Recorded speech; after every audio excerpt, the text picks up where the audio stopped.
Sejam bem-vindos aí à nossa aula de casos exploradores das cavernas, acho que é a quarta ou quinta aula, não tem problema. Nós estamos no julgamento e agora nós estamos assistindo o julgamento do juiz Tatim.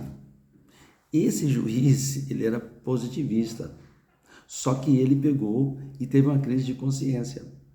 Porque aí ele foi falar dos argumentos do outro juiz, do Foster e do outro juiz anterior.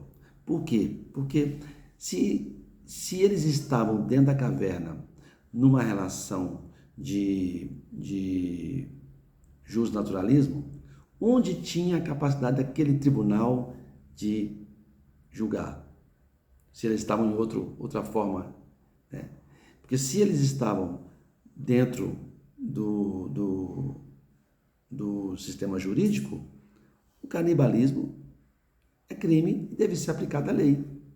Só que ele estava muito confuso, as suas emoções estavam muito explícitas, ele não conseguia compreender o raciocínio jurídico dos juízes anteriores e como não tinha nenhum precedente, porque né, quando você estava na common law, você tem uma figura dos precedentes, que é diferente do civil law. O civil law é a lei é pura, mas a lei aplica-se à lei. Inclusive, a ideia era condenar os espeleólogos, porque eles estavam violando uma lei e mataram uma pessoa e aí dentro de um regramento que estava na caverna, mas estava sob a lei civil. Se não tivesse reconhecido a lei civil, não tinha legitimidade para aquele tribunal fazer aquele julgamento. Então ele pensou, aí ele ficou mais confuso com essa ideia do canibalismo, e ele pegou e se absteve de votar. O terceiro juiz se absteve de votar. Aqui no Brasil não é possível o juiz não votar, né? Pelo princípio eu esqueci o nome do princípio, mas eu vou lembrar.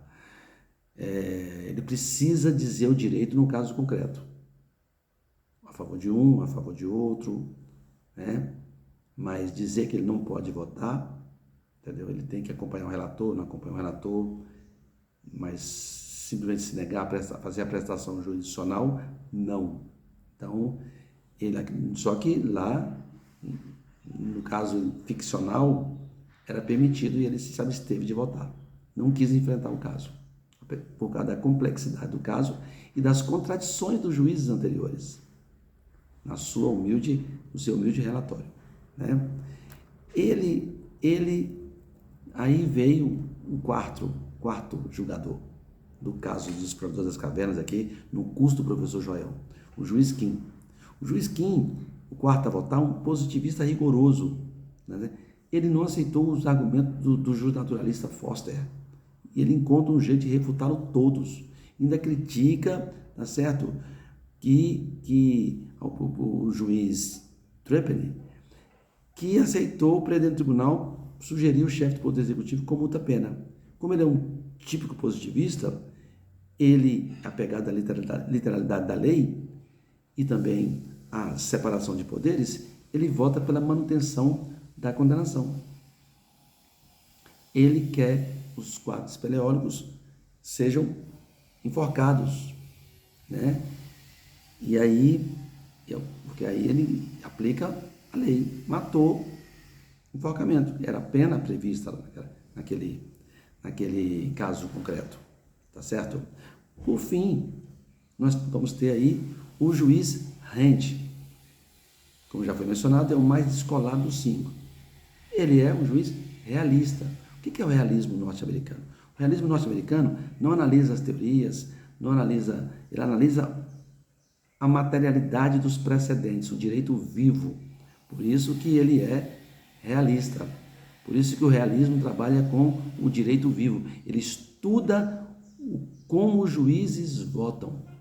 Como lá na common law, nos Estados Unidos, na Inglaterra, eles trabalham com a figura do precedente. O direito vivo, para eles, é mais importante do que você trabalhar com a lei, do que você trabalhar com o positivismo. Você trabalha com a realidade do direito.